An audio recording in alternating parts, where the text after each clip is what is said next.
अस्सलाम वालेकुम and welcome to the program sports 21। I am your host Mohammad Yasir. Program में बात करते हैं खेलों के हवाले से।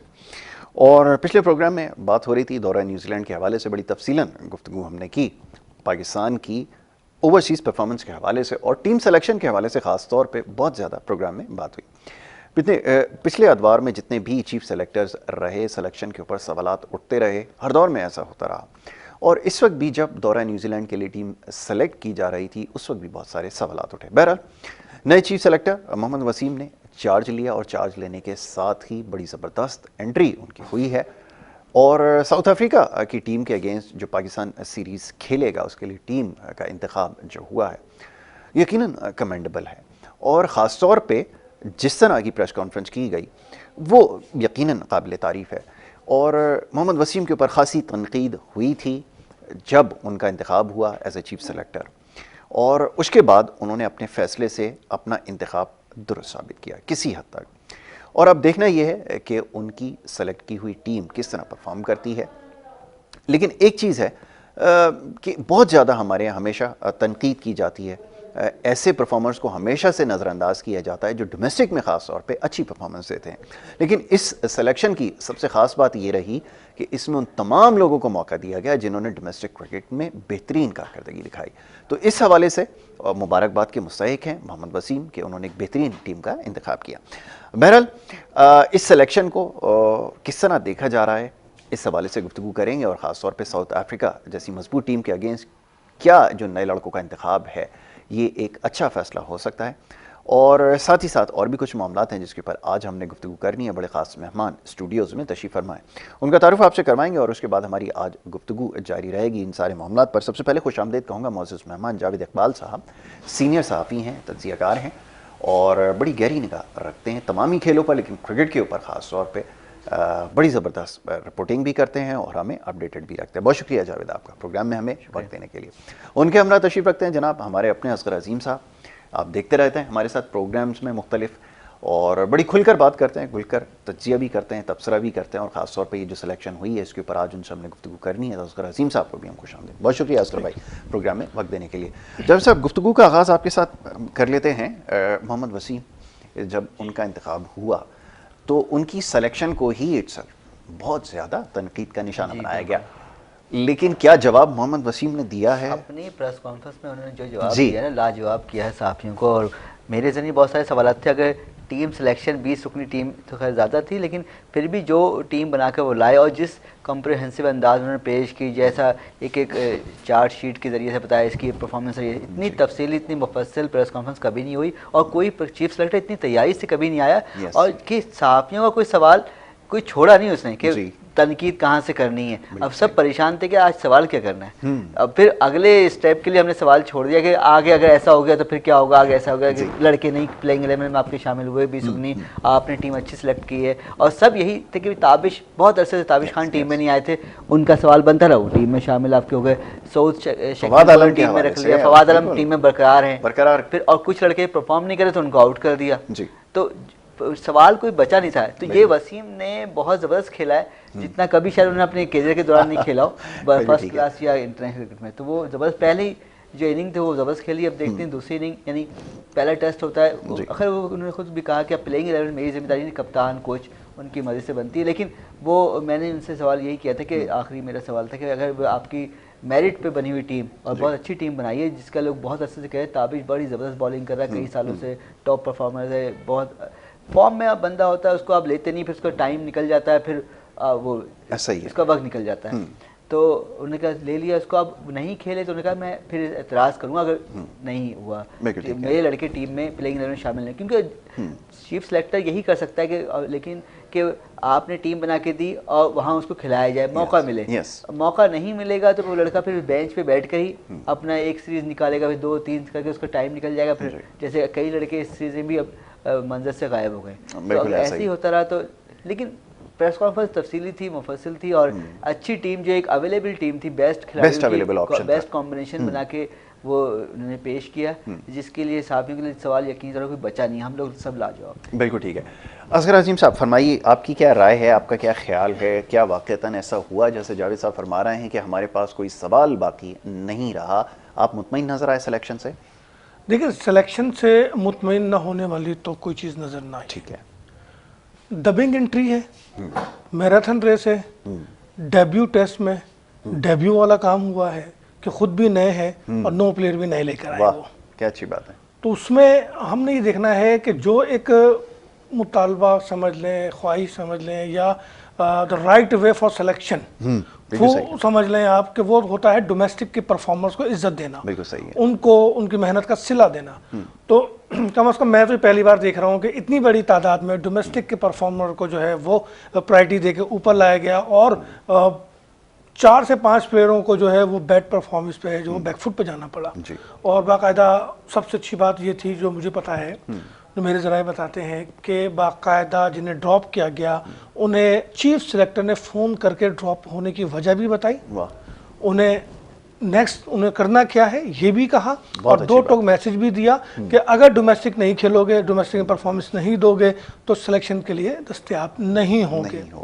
और जहाँ तक मैं मोहम्मद वसीम को जानता हूँ, चूँकि वो डोमेस्टिक में भी कोचिंग करते रहे हैं और काफ़ी अरसे से इन है, पहली जो उनसे मेरी क्लोज मुलाकात हुई थी वो आई थिंक जब वो आरिफ हबीब ने एक फाउंडेशन बनाई थी, तो उसमें उनकी पहली इंटरव्यू हुई थी और वहाँ पे मेरी उनसे मुलाकात पहली हुई थी। उसके बाद फ़क्तन से मिलने के बाद ये बात अंदाज़ा हुआ कि वसीम सुनेंगे कम जी, और जाहिर है जब सुनेंगे कम तो कितनी देर तक अपनी जगह पे मौजूद रहेंगे। ये बात मैंने उनसे कल पूछी थी ऑफ द रिकॉर्ड अलग, कि वसीम भाई आपकी जो एंट्रीज हैं, जो आपने नाम टीम 20 अपनी टीम दी है, उसमें कई सवाल भी उठाए हैं आपने, कई मैसेजेस भी आपने लोगों को दे दिया है, और जो आपकी नेचर है कि आप डिस्ट्रेक्शन कम लेते हैं जी, तो फिर इस सूरत में इस ओहदे पे कैसे रहेंगे? चूंकि जो मेरी इत्तला है वो ये है कि चेयरमैन एहसान मानी मुदाखलत करते हैं, वसीम साहब भी मुदाखलत करते हैं, अनऑफिशियली मुझे ये बात मालूम है, मतलब कि चेयरमैन साहब ने मिसबा से एक प्लेयर के बारे में कहा कि ये लड़का जो है हमारे फ्यूचर प्लान में नहीं है, तो तुम्हें क्या लगता है इसमें क्यों उसको सिलेक्ट करते हो, जबकि उसने अभी न्यूजीलैंड में अच्छी परफॉर्मेंस थी और उससे पहले भी वो परफॉर्मेंस देता रहा, क्योंकि वो T20 और वनडे का बेहतरीन प्लेयर नज़र आता है। लेकिन इस तरह की मुदाखलत अगर की जाती है, जिस पे मिसबा ने की जानिब से ये बात सामने आई थी कि न्यूजीलैंड जाने से पहले की बात है कि लगता है कि मैं मज़ीद चल नहीं सकूंगा, तो यकीनन मिसबा के लिए भी अब ये अलार्म है कि वो कोच के ओहदे पे भी अब रह सकेंगे या नहीं रह सकेंगे, क्योंकि कोच को भी बेख्तियार किया गया है और बाबर आजम को जो एक बाख्तियार कप्तान की शक्ल में सामने लाने की कोशिश की जा रही है। तो सिलेक्शन बिल्कुल सही है। जावेद ताबिश की बात कर रहे हैं, ताबिश के लिए हम सब आवाज़ उठाते रहे हैं, और मैं एनसीए में एक कोच मौजूद है जिसका ताल्लुक SSGC से था, जिसको मैंने ऑन ईयर कहा था कि तुम ताबिश के बारे में गलत बात कर रहे हो, उसने कहा था कि नहीं जी ताबिश में भी यूं नहीं है और यूं है और यूं है, और वो उस वक्त कोचिंग में गए नहीं थे, लेकिन उनको मुलाजमत के लिए ग्रीन सिग्नल मिल चुका था। तो मुलाजमत के पीछे जाने वाले अगर खिलाड़ियों को नजरअंदाज करने की बातें करें मेरिट पे आए हुए, आई थिंक ये 592 या 96 विकेटें हैं ताबिश की, 580 विकेटें हो गई। तो इतनी ज्यादा विकेट लेने वाले के पास जाकर, जो कि 27,000 से ज्यादा गेंदें डोमेस्टिक में कर चुका हो, और उसके लिए आप ये बात करें कि जनाब इसको जो है ना अभी नहीं होना चाहिए, तो मेरा ख्याल है कि वसीम ने बहुत ज़बरदस्त मैसेज दिया, और ताबिश के साथ साथ नुमान की भी इंटरव्यू हुई, गुलाम की भी इंटरव्यू हुई, तो जो डोमेस्टिक के बेस्ट परफॉर्मर्स थे उनको वो लेकर आए और जाने वालों को मैसेज भी दे दिया। और ये सबसे मैं समझता हूँ कि बड़ा एक अच्छे इंसान की निशानी होती है कि जब वो किसी को ड्रॉप करता है या किसी को बिठा रहा होता है या नज़रअंदाज कर रहा होता है या कोई उससे नाराज़गी या कोई चीज़ अच्छी नहीं लगती, तो वो उसको बराह रास्त फ़ोन करके बता दे, ताकि सामने वाला भी अपने जो है मुहासबा कर सके, अपनी इस्लाह कर सके, फ्यूचर की ट्रेनिंग तैयारी कर सके। तो आई थिंक बहुत अच्छा रहा ये फैसला। अच्छा, आपकी नज़र में जावेद साहब ये फरमाइएगा कि पाकिस्तान की तारीख बताती है कि जब भी किसी शख्स को ज़्यादा इख्तियारात दिए गए तो वो उसके लिए मुसीबत बनकर सामने आए। यही हाल हमने देखा कि जब मिसबाह उल हक की जब सिलेक्शन हुई तो एक वक्त था, लग ही रहा था कि हो सकता है कि चेयरमैन साहब अपनी कुर्सी पे उसको बिठा दें कि आप पूरा PCB हम आपको दे देते हैं, लेकिन जिस तेज़ी से मिसबाह को ऊपर भेजा गया उस तेज़ी से वापस नीचे ले आए। बाबर आजम नए कप्तान, टीम के सबसे इम्पोर्टेंट बैट्समैन, फिर एक अहम जिम्मेदारी आपने और उनको सौंप दी है। अब मीडिया का सामना आप ये याद रखें कि बाबर आजम ने करना है, अगर टीम के हवाले से अगर कोई गलती होती है, कोई अगर परफॉर्मेंस के हवाले से कोई बात होती है तो ज़्यादा जवाबदेह अब बाबर आजम होंगे। क्या एक बैट्समैन जो कि कैप्टन भी है पाकिस्तानी टीम में, उसके ऊपर अगर ज़्यादा रिस्पॉन्सिबिलिटी डाल दी जाएंगी उसका खेल मुतासिर होगा या नहीं, आप क्या समझते हैं? बिल्कुल आपने सही बिल्कुल ऑब्जर्व किया है, वही हम लोग भी कर रहे हैं। इतने अर्से से हम यही बात कर रहे थे कि आपने, और यही पाकिस्तान में सिर्फ क्रिकेट बोर्ड में नहीं, हर इदारे में पाकिस्तान में ये होता है कि सांप सीढ़िया खेल चलता है। पहले किसी को इतना ऊपर चढ़ा फिर अचानक से उसे आप सीढ़ी हटा दें और धड़ंग कर गिर जाए। तो यहाँ मिसबा के साथ भी यही अब आखिरी होता, इनको आखिरी चांस मिला है और यही अब जैसे बाबर आजम को भी बहुत ज़्यादा आपने इख्तियार दे दिया सिलेक्शन का, फिर प्लेइंग 11 का भी कर दिया, तो ये ज़्यादा जिम्मेदारी डाल रहे हैं। इससे अपनी उसकी परफॉर्मेंस जब वो नहीं होगी या टीम ख़राब खेलेगी, दोनों तरफ से उसको प्रेशर होगा। तो आपने सिर्फ उसको खेलने देना था, पहले तो ये करना चाहिए था। लेकिन पता नहीं किस सोच में रहती है पाकिस्तान क्रिकेट बोर्ड की मैनेजमेंट कि वो बस अपने तरफ से एकतरफा फैसले किए जाती है, बस किसी की सुनती नहीं, ना ऑब्जर्व करती है मुशाहिदा क्या है, आपने क्या तजुर्बा किया है, पिछले आपने देखा क्या माजी में क्या होता रहा, इस तरह के तजुर्बात हुए कि नहीं हुए और नाकाम हुए, नुकसान हुआ है। वहाँ से हमारा मवाजना आप किससे कर रहे होते हैं बार बार कि हमारा वो नहीं है कल्चर कि इस तरह से इतना प्रेशर किसी पे डाल दें, इतना बेख्तियार कर दें। इस बार को भी आपने किया, बेख्तियार किया, लामहदूद इख्तियारात दिए, तो लामहदूद इख्तियारात के बाद नतीजा ये निकला कि आप सरफराज को टीम से हटा दिया गया, फिर टीम कैसे बैठ गई।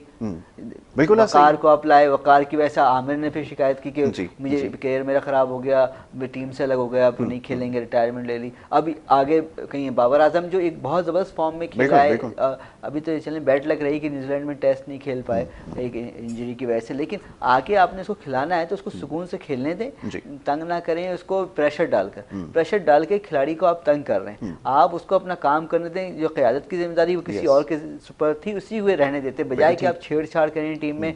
तो आप देखें फिर किस तरह हुआ, टीम की परफॉर्मेंस नीचे आ गई ना आपकी, आप कहाँ थे, कहाँ से कहाँ गए। आपको आगे जाना है, ऊपर जाना है, आप एक कदम आगे नहीं बढ़ते, आप 2 कदम पीछे आते हैं। फिर तो क्रिकेट बोर्ड को सोचना पड़ेगा कि हर फैसले हमारे यहाँ अगर विलायत से आएंगे, सारी चीज़ें इंपोर्ट होंगी, चेयरमैन इंपोर्ट हो गए, CEO इंपोर्ट हो गए और फिर कुछ और भी लोग हैं, तो इस तरह से नहीं हो सकता, ये नहीं चलेगा हमारे यहाँ सिस्टम।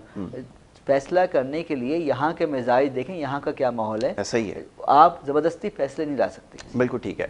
असगर साहब यही सवाल आपकी खिदमत में भी रखूँगा और एक चीज़ और इसमें शामिल कर लीजिए। अब कोचिंग के हवाले से जैसे बात हो रही है, अब कोचिंग एंडी फ्लावर की बात हो रही है, ये तो चले आगे जाके हम डिस्कस करेंगे कि क्या ऐसा हो पाएगा या नहीं हो पाएगा। लेकिन एक सवाल का जवाब ज़रूर दीजिएगा कि ये जो कुछ होता रहा जब से मिसबाह-उल हक आए और उसके बाद पूरा साल गुजर गया, उन्होंने कहा 1 साल तक कोई सवाल ना किया जाए, जो नुकसानात हो गए उसके लिए कोई जवाबदेह है? किसी से सवाल किया जा सकता है कि आपका एक विनिंग कॉम्बिनेशन था, एक आपकी टीम T20 में नंबर 1 थी, एक विनिंग कॉम्बिनेशन के साथ आप जा रहे थे, आपकी टीम बेहतरी की तरफ जा रही थी, आपने एक्सपेरिमेंट करके उसका जो हाल किया, इसके लिए कौन जवाबदेह है, ये फरमाइए। देखिए, जो तब्दीली टीम में आई थी वो बनीगाला के पहाड़ों से आई थी, तो उसका जवाबदेह तो फिर वही हुए, उनको जवाब देना है। अब 2.5 साल उनको भी हो गए और 2.5 साल मानी साहब को भी हो गए, सही है। तो ना उनके जाने के बाद उनसे कौन पूछेगा, इनके जाने के बाद इनसे कौन पूछेगा, ठीक है। क्योंकि वो भी मुझे नहीं लगता पाकिस्तान में टिकेंगे, और ना ये मानी साहब पाकिस्तान में टिकेंगे, ना वसीम साहब। तो ये जावेद के बाद सही है कि एक विलायती PCB का जो स्टाइल चल रहा है उसको चेंज होना होगा।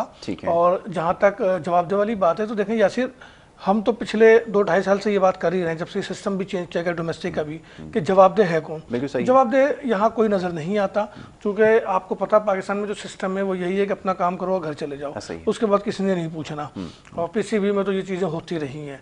जहाँ तक आपका बाबर के हवाले से सवाल है, तो मैं ज़ाती तौर पर समझता हूँ कि बाबर को सिलेक्शन के हवाले से अगर अख्तियारात दिया गया है तो वो दुरुस्त है। ठीक है। माजी में इमरान खान की मिसाल हमारे सामने है कि इमरान खान के पास तमाम अख्तियारात होते थे प्लेइंग 11 के लिए, इवन कि वो तो चीफ सेलेक्टर से भी बराह रास्त अख्तियारात लेकर अपनी मर्जी की अनाउंसमेंट भी करवाते रहे हैं चीफ सेलेक्टर से। भाई, तो उसमें इमरान खान की पर्सनालिटी में बाबर बात पर्सनालिटी की नहीं है, मेरी बात सुनिए, जमीन आसमान का फर्क है। इमरान चीजों को ओन करते थे, बाबर आजम ओन कर सकेंगे? जितना इमरान खान को दिए गए थे, जितना एतमाद दिया गया था, इतना एतमाद अगर आपको दे दिया जाए तो आप भी दिया था। क्या हुआ? इंजमाम को जो एतमाद दिया गया था वो सिलेक्शन तक था। नहीं, जब इंजमाम कप्तान बने तो बाइख्तियार कप्तान थे। नहीं, इंजमाम अपनी मर्जी से सिलेक्शन 1-2 लड़का जरूर करवाते थे, लेकिन उनकी वो अख्तियारात नहीं थे जो इमरान खान को माजी पाकिस्तान की तारीख का सबसे बाख्तियार कप्तान इमरान खान ही रहे।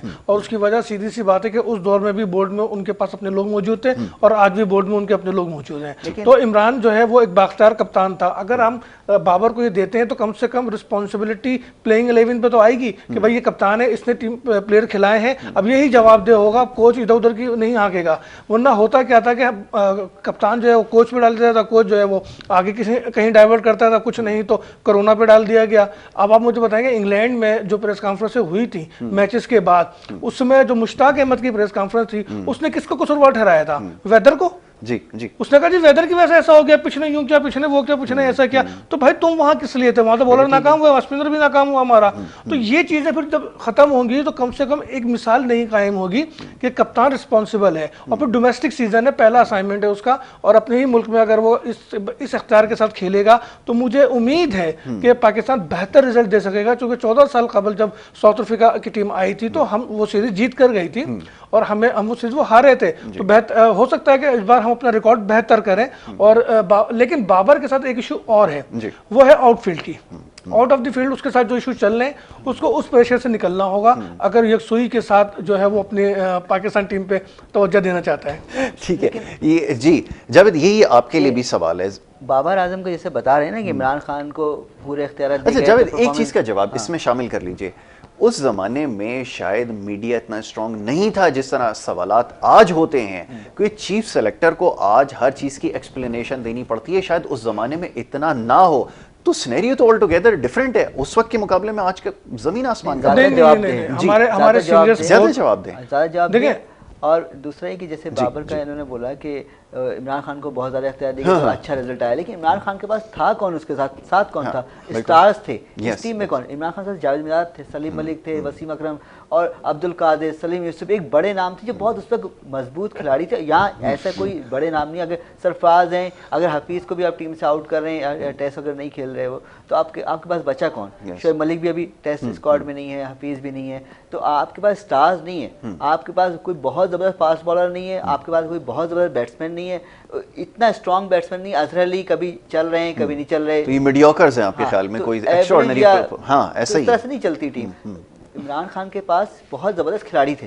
और इमरान खान अगर जितनी बारी बोले मैं जीत के आया, तो मैं वो नहीं, अकेले जीत के आए थे, टीम जीत के आई थी। कभी इमरान खान की परफॉर्मेंस वन साइड नहीं थी कभी भी। उनके इंजामुल हक भी खेले थे। अगर वर्ल्ड कप में आप जीत रहे हैं, जावेद मियादाद की परफॉर्मेंस, वसीम अकरम की परफॉर्मेंस, जी असर भाई, देखिए कह रहे हैं कि उनके पास बड़े स्टार्स थे। देखिए बड़े स्टार्स कप्तान बनाता है। अगर आप बाबर को आपने मौका दिया है तो वो भी स्टार्स बना सकता है। तो यहाँ जो पिछले 10 कप्तान उठा लें, किसने स्टार्स बनाए ये बताइए। नहीं, बात इमरान की हो रही है ना। जी जी जी, इमरान की बात हो रही है। इमरान स्टार्स बनाए, इमरान ने। बाबर को भी मौका मिले तो और पूरी यकसुई के साथ ये खेले तो इन्हीं जूनियर्स में से वो एक स्टार बना सकता है। ठीक है, लाइक जावेद मियादाद, वसीम अकरम। जावेद मियादाद ने वसीम अकरम को स्टार बनाया। ठीक है, वही लेकर आए थे उनको। उनकी वजह से आज वसीम अकरम है। तो ये हमारी आइज थी। इंजमामुल हक इमरान खान लेकर आए, नेट पे प्रैक्टिस करते हुए देखा, उसकी हेल्थ पे नहीं गए, बोला तुम वर्ल्ड कप खेलोगे। ठीक है ना। तो ये रिकॉर्ड की चीजें हैं। तो ये एतमाद देने से होता है। जब हम एतमाद दे रहे हैं तो थोड़ा सा सब्र भी करें ना। आपने मिसबा को एक साल सब्र किया ना, आपने तमाम रिजल्ट देख लिया ना कि वन शो का क्या असर होता है। तो कप्तान का तो ये बुनियादी हक होता है कि उसको प्लेइंग 11 की सिलेक्शन का, और चीफ सेलेक्टर से जब 16 रुकनी स्क्वाड का ऐलान हो तो उसको उससे मुशावरत की जाएगी। उसका बुनियादी हक है। मेरे कहने का मकसद ये है कि इस हक को पाकिस्तान में अगर सही मानों में किसी ने इस्तेमाल किया है तो वो माजी में इमरान खान की मिसाल सामने है। उसके अलावा अगर आप इंजी की बात कर लें, वसीम की बात करें, विक्की की बात करें, मोइन की बात करें, राशिद की बात करें, राशिद को बेनिफिट ये था कि राशिद भी इसी माइंड का था कि वो अपनी बात मनवाता था। ठीक है ना। और फिर सबसे बड़ी बात, जो सबसे अच्छा दबंग चीफ सेलेक्टर हमारे पास आया ना, वो आया अपना आमिर सुहेल। आमिर सुहेल के बाद हमें उस स्टैंड लेने वाला चीफ सेलेक्टर नहीं मिला। अब पहली बार हम मोहम्मद हसन की शक्ल में देख रहे हैं कि ये शायद कुछ चल सके। क्योंकि ये कहा गया कि जी ये कितने टेस्ट खेले में, इनका इंटरनेशनल तजुर्बा कितना है, ये क्या करेंगे, इनकी आई कितनी है। वो भाई सबसे पॉजिटिव चीज़ ये थी कि वसीम प्रैक्टिकली ग्राउंड में मौजूद थे, कोई रिटायरमेंट की जिंदगी नहीं गुजार रहे थे, घर में नहीं महसूस थे कि अचानक उनको लाया गया। 2-3 सालों से तो हम खुद उनको देख रहे हैं कितने एक्टिव हैं वो।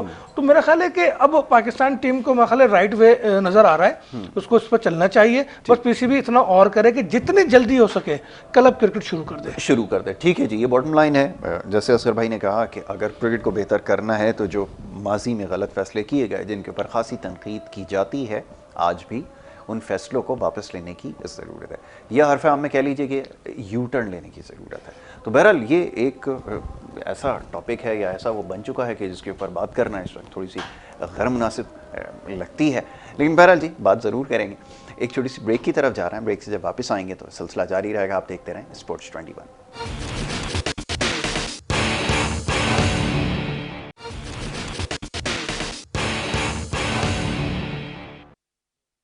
वेलकम बैक जी, आप देख रहे हैं प्रोग्राम स्पोर्ट्स 21। ब्रेक पे जाने से पहले गुफ्तगू जारी थी, बात हो रही थी कुछ सिलेक्शन के हवाले से और मोहम्मद वसीम के हवाले से हमने प्रोग्राम में गुफ्तगू की। बहरहाल अब देखना ये है कि जो फैसले किए गए हैं कितना बेनिफिट करता है पाकिस्तान को, पाकिस्तान की क्रिकेट को। और ब्रेक पे जाने से पहले असगर साहब ने एक चीज़ की निशानदेही की, वो ये कि जितनी जल्दी मुमकिन हो क्लब क्रिकेट जो है उसको शुरू कर देना चाहिए। तो क्या ये मुमकिन हो सकेगा, इस हवाले से अब मज़ीद गुफ्तगू करेंगे। साथ ही PSL के हवाले से भी हमने बात करनी है। ज़ोर शोर से अब तैयारियों का आगाज़ हो जाएगा, ड्रॉज अनाउंस हो गए, सिलेक्शन भी हो गई, तमाम मामला हो गए हैं। और ये किस तरह होगा आने वाले वक्त में, किस तरह मुमकिन होगा कि देखने वालों को, तमाशाइयों को ग्राउंड तक लेकर आया जा सके, क्या ये मुमकिन हो सकेगा, इसके ऊपर भी गुफ्तगू करेंगे।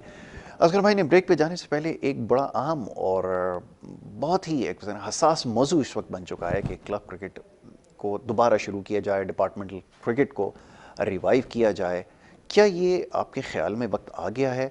क्योंकि शायद कहीं ना कहीं लगता है कि रियलाइज़ तो कर लिया है कि गलती हो गई है, तो क्या फ़ैसला वापस लेने में कोई मज़ाहिका है, क्या मजबूरी है ऐसी? फैसला वापस कैसे लेंगे क्रिकेट बोर्ड, कैसे लेगा? वो तो सरपरस्त आला पाकिस्तान क्रिकेट बोर्ड के वज़ीर इमरान खान साहब ने कह दिया कि भाई वो चीज़ लानी है जो ऑस्ट्रेलिया में, भले उनका हमारा कोई मवाजना नहीं किसी चीज़ में। वहाँ की एवरेज सैलरी $4000, यहाँ की एवरेज सैलरी $400 नहीं है। हमारी असल मसला रोज़गार का है, मैशियत का, लोगों के घर के चूल्हों का, वो आप समझ नहीं रहे। यानी हमारा कहाँ से आप मवाजना कर रहे हैं? अच्छा, उसी बेस पे आपने रीजन क्रिकेट स्टार्ट कर दी, बगैर सोचे समझे को प्लानिंग नहीं, डिपार्टमेंट बंद कर दिए। और क्रिकेट सिर्फ टीमें बंद नहीं हुई डिपार्टमेंट की, मुख्तलिफ और खेलों की टीमें बंद हो रही हैं, हॉकी की टीमें बंद हो रही हैं। सारे लोग यही देख रहे हैं क्रिकेट की वजह से हमारे इदारे चल रहे, जब क्रिकेट बंद रहा हमारी और टीमें बंद हो रही मुख्तलिफ और स्पोर्ट्स की। और क्लब क्रिकेट कहाँ से शुरू होगी जब तक क्लब क्रिकेट आप कोई स्ट्रक्चर बनाए नहीं ना। आपने सिर्फ रीजन क्रिकेट स्टार्ट कर दी, सिर्फ 6 टीमें बना दी। पहले 1000 खिलाड़ी खेलते थे, अब 200 खिलाड़ी खेल रहे हैं। अच्छा, पहले डिपार्टमेंट में बहुत सारे लोग, छोटे बड़े डिपार्टमेंट एडजस्ट होते रहे, official, scorer, analyst, coach, assistant coach, massager, हर किसी की रोजगार लगा था। आपने सबका रोजगार चूल्हा बंद कर दिया। अच्छा, आपने क्लब क्रिकेट शुरू नहीं की, inter school, inter college, inter university, वो टूर्नामेंट भी बिल्कुल ख़त्म हो चुके हैं। आपको यानी क्रिकेट बोर्ड को फिक्र नहीं, एक बराए नाम एक आध टूर्नामेंट कराता था पहले, इंटर स्कूल ऑल पाकिस्तान या सिटी लेवल, वो भी बंद हो गया। अच्छा, क्लब क्रिकेट कैसे होगी जब आपने सिटी एक सिस्टम नहीं बनाया, जो सिटी का पहले सिस्टम था, कराची की टीम, लाहौर की टीम, फैसलाबाद, सियालकोट, गुजरांवाला, पेशावर, मर्दान, एबटाबाद वगैरह टीमें होती थी। अब नहीं है ना। सुबह के लेवल पे आप कितने बड़े आपने गलती कर दी, ब्लंडर कर दिया, लेकिन मानेंगे नहीं गलती, क्योंकि वो कह दिया प्राइम मिनिस्टर ने, तो अब सब ने वही करना है। किसी ने आगे उनके फैसले को, उनको आईना नहीं दिखाएंगे ये फैसला आपका गलत है, यहाँ नहीं लागू हो सकता। जब तबाह हो जाएगी क्रिकेट, तब जाने वाले फिर कहेंगे हाँ यार हम तो उसको कहते थे, लेकिन नौकरी पक्की करने जब आ जाए क्रिकेट बोर्ड में, सब चुप होकर की मजबूरी है, चुप रहना है। लेकिन जिन्होंने सवाल उठाया उनको मैसेज तो मिल गया ना, जिन्होंने इसके हक में बात करने की कोशिश की, जब आपने देखा कि मैसेज मिला सबको, हफीज और मिसबाह हक जब ये बात करने के लिए गए, तो उसके बाद तो क्या हुआ? बिल्कुल साफ तो सवाल नहीं उठाया जा सकता, यानी बिल्कुल कोई बात नहीं करनी, हर जगह बस वन मैन शो चलना है, भले वो पॉलिटिक्स हो या क्रिकेट। ये कहते हैं खेलों में सियासत, सियासत में खेल, हमारे यहाँ दोनों चल रहा है, दोनों चल रहा है। तो बिल्कुल कहीं ईमानदारी से भाई खेल को खेल रहने दो, सियासत को सियासत रहने दो, लेकिन आपने दोनों को मिक्स कर दिया। तो ये मिक्स करेंगे तो फिर यही होगा, वहाँ भी अपने जिस चीज़ का नोटिस लेने जाते हैं वो खराबी आती है, यहाँ भी जिस चीज़ का नोटिस लेने जा रहे हैं, नोटिस लिया हुआ है क्रिकेट का, वो भी तबाह हो रही है, इस वजह से तबाह हो रही है। जी असगर भाई फरमाइए, क्या ऐसा ही आपके ख्याल में, जैसे जावेद साहब ने अभी मंजर कशी की है कि जिस चीज़ का नोटिस लेने की कोशिश करते हैं वहाँ मामला ख़राब हो जाता है और यहाँ पर सवाल कोई नहीं उठा सकता, ये एक बहुत बड़ा मसला है। तो जब तक कोई सवाल नहीं उठाएगा तब तक तो मामला हल नहीं होंगे। क्या फैसले इतने मुश्किल हैं, क्या उनको वापस नहीं लिया जा सकता? क्योंकि नुकसानात तो हो चुके, डैमेज इज डन, अब क्या किया जाए बताएं। सवाल उठाने वाले NCA में मुलाजमत कर रहे हैं, बस जिनके पास तजर्बा नहीं था वो भी कोच है, जिनके पास तजर्बा था वो भी कोच हैं, जो घर बैठे तनकीद कर रहे थे वो भी कोच हैं, और जो तनकीद नहीं भी कर रहे थे घर बैठे हुए थे सिर्फ वो भी बन गए। मसला ये है कि सवाल उठाने वाले तो अब सिस्टम का हिस्सा बन गए। जी, तो उनकी आमदनी जारी है, उनके घर का चूल्हा जल रहा है, अल्लाह करे जब उनका किचन आबाद रहे। मेरे जिन भाइयों का दोस्तों का किचन जो है वो डिस्टर्ब हुआ है, दुआ गऊँ कि अल्लाह पाक उन्हें मुतबादिल और बेहतर जरिया अता करे। अब पीसीबी की आइन में अब क्लब क्रिकेट है ही नहीं, उसमें गुंजाइश ही नहीं है, सॉरी डिपार्टमेंटल क्रिकेट है ही नहीं, उसमें गुंजाइश ही नहीं है। जहाँ तक क्लब क्रिकेट की बात है तो तारीख पे तारीख मिलती है रजिस्ट्रेशन की, तारीख पे तारीख मिलती है इसकी एक्टिवेशन की, तारीख पे तारीख मिलती है रीजन की तंजीम नौ की, लेकिन वो असल तारीख है क्या ये ना तो नदीम खान मुझे बता सके, डायरेक्टर डोमेस्टिक एनसीए, और ना ही पीसीबी की जाने से कोई वाज़ेह चीज़ अब तक सामने आई। जो गैप है वो गैप ऐसे ही है कि जब अचानक आसमान और ज़मीन एक हो जाए तो बीच में जो चीज़ें हैं वो बिल्कुल ख़त्म हो जाएंगी, इसलिए ना तो ये गैप भी ऐसा ही है। सही तो 2.5 साल का वक्फा हो गया है। अभी जो हम 6 रीजन की टीम बनाते हैं हम किस क्राइटेरिया पे बनाते हैं? क्या हम क्लब क्रिकेट की कारकर्दगी देखते हैं? क्या हम जो है उसमें अंडर 19 की कारकर्दगी उसको लड़का उठा रहे हैं? अंडर 19 2 साल से वैसे नहीं हो रही, 2.5 साल से क्लब क्रिकेट नहीं हो रही। जो सिलेक्शन हमारी हो रही है वो हो रही है कि इस 2019 में इस लड़के ने कायद-ए-आज़म ट्रॉफी में फर्स्ट क्लास में क्या परफॉर्मेंस दी थी, उसको उठा के हम 2020 में ले आते हैं, फिर 2021 में ले आते हैं। ठीक है ना, तो एनुअल परफॉर्मेंस पे हम जा रहे हैं, पर पूरे साल जो परफॉर्मेंस रही कंटिन्यू 365 दिन, वो हमारे पास अब कुछ नहीं है डेटा। हम बिल्कुल अच्छा, फिर वो अब एक नई चीज़ जो पहले भी कही गई थी कि जी वो हम एक सिस्टम ला रहे हैं, एक ट्रैकर सिस्टम ला रहे हैं कि हर प्लेयर की कारकर्दगी जो है वो ट्रैकर सिस्टम हर आने वाला है कि मुँह से हम सुनते रहे हैं, आजकल भी जो है हम दोबारा सुन रहे हैं। असल ट्रैकर सिस्टम ये है कि हर शहर में आप क्लब क्रिकेट को शुरू कर दें। ठीक है, जो सिटीज़ है उसको फौरी तौर पर बनाएं। आप 92 या 92 आई थिंक जो सिटी रीजन बनाने जा रहे हैं, तो आप उनको फौरी तौर पर बनाएं, उनका बाकायदा सिस्टम रखें, उनके इलेक्शन करवा दें। ये जो रीजन की टीमें आप अपने लोगों से जिनके मुंतखब करवा रहे हैं, क्योंकि वो आपके पॉकेट के लोग हैं जो कर रहे हैं रीजन की टीमें को मुंतखब, और उनकी सिलेक्शन जो है वो एनुअल परफॉर्मेंस पे नहीं है बल्कि एनुअल सीजन पे है कि एक सीजन है, उस सीजन की बेस पे आप परफॉर्मेंस कर रहे हैं। तो भाई क्रिकेट को हमेशा और हर वक्त बैकअप चाहिए होता है, ताकि उसका 2 लड़के अगर आपकी टीम के अनफिट होते हैं तो 4 पीछे तैयार हों, उसकी जगह ले लें। अब प्रॉब्लम यह आ रही है कि हमारे पास जो सिनेरियो में 300 या 350 का जो पूल इस वक्त है, जो 2-2.5 साल से हम देख रहे हैं, उसके बाद हमारे पास खला है, उसके बाद उस वैक्यूम को फिल करने के लिए बहुत ज़रूरी है कि हम क्लब क्रिकेट का आगाज़ करें। डिपार्टमेंटल क्रिकेट के लिए तो मैंने बहुत पूछा, फिर मैंने नदीम खान से भी सारा से बात की, तो उन्होंने कहा कि यार अब आइन में ये चीज़ है ही नहीं हमारे, अब इसके लिए बाकायदा हिदायतनामा जारी होगा, बाकायदा जनरल कौंसिल होगी, आइन में तरमीम होगा, और फिर उसके बाद जो डिपार्टमेंटल क्रिकेट को हम बहाल करने के बारे में सोचेंगे। लेकिन फिलहाल बनी गालों को ये मंजूर नहीं है। तो ठीक है, ये बॉटम लाइन है कि जी ये मंजूर नहीं है बाला हुकाम को, जिस वजह से ये मुमकिन नहीं हो पा रहा। चलिए थोड़ी सी बात हो जाए, अब सिलेक्शन की जैसे बात हुई तो पीएसएल के हवाले से हमेशा से ही बात करते हैं। अब आपका मोरलेस स्टैंडर्ड जो आपने बना लिया वो पीएसएल को बना लिया है। सवाल एक सबसे ज़्यादा सोशल मीडिया पे जो पूछा जा रहा है वो ये कि जो लड़के सेलेक्ट नहीं हो पाते, जो डिज़र्विंग प्लेयर्स हैं, जिनकी परफॉर्मेंस है, जो खेलना जानते हैं, फ्रेंचाइजीज के ओनर से कौन क्वेश्चन करे कि भाई आपने जो लड़के सेलेक्ट किए हैं और आप आउट ऑफ द वे जाके क्यों नहीं सेलेक्ट कर सकते, क्यों ऐसा कोई आपने तरीकाकार नहीं बनाया कि जो इसमें परफॉर्मर्स हैं उनको जगह दी जा सके, उनको पाबंद किया जा सके कि इनको भी एटलीस्ट कंसीडर किया जाए, जिसको चाहे सेलेक्ट कर सकते हैं, जिसको चाहे ड्रॉप कर सकते हैं। ये तो खैर कैसे फ्रेंचाइज ओनर की अपनी साबदीद है कि जिसको नहीं, आप देखिए नहीं, हमारा कंसर्न इस वजह से है क्योंकि आप एनी टीम, ये जो लड़के खेल रहे हैं ना अब तक की आपकी जो सिलेक्शन हुई है वो पीएसएल की बुनियाद पर हुई है, इसलिए पूछा जाना जरूरी हो गया है। और इसकी सबसे बड़ी मिसाल तो पिछले सीजन में रिजवान थे कि वाइस टीम में पाकिस्तान टीम के विकेट कीपर थे मेन, और एक मैच नहीं खिलाया, और अभी अब तो वाइस कैप्टन भी बन गए पाकिस्तान टीम के। अब पता नहीं शायद कराची किंग्स उनको मौका दे, कराची किंग्स से रिलीज हो चुके हैं, वो है ही नहीं, दूसरे इदारे से या दूसरी फ्रेंचाइज से खेल जाएं, तो ये बड़ा मसला रहा है। और फ्रेंचाइज के ऑनर का भी अपनी प्रायोरिटी है कि वो देखते हैं कि हम विनिंग कॉम्बिनेशन क्या है, उस हिसाब से यकीनन उनको वो नहीं चाहेंगे उनकी टीम हारे।